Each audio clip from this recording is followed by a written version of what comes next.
నమస్తే, నేను మీ నాగచంద్రుడు, సీనియర్ న్యాయవాది. ఆర్డర్ అంటే ఏంటి?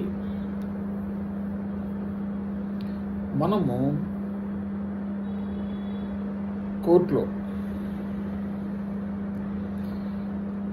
సివిల్ కేసు న్యాయస్థానం పరిధిలో ఫైల్ చేసినప్పుడు, ఆ కేసు న్యాయస్థానం విచారణలో ఉన్నప్పుడు, మధ్యంతరంగా కొన్ని ఉత్తర్వులు కావాలి అన్నప్పుడు మనకు న్యాయస్థానంలో పిటిషన్ ఫైల్ చేస్తే న్యాయస్థానం అప్పటికప్పుడు న్యాయస్థానం ఏదైనా తీర్పు ఇవ్వచ్చు. దానినే ఆర్డర్ అంటాం.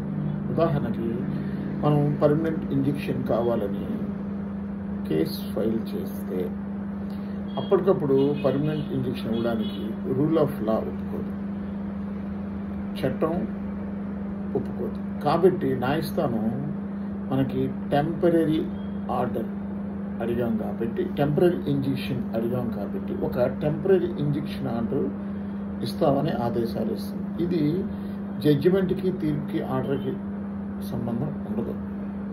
తీర్పులు అన్నీ కూడా డిగ్రీలుగా పిలువబడవు, అవి ఆర్డర్లుగానే పిలువబడతాయి.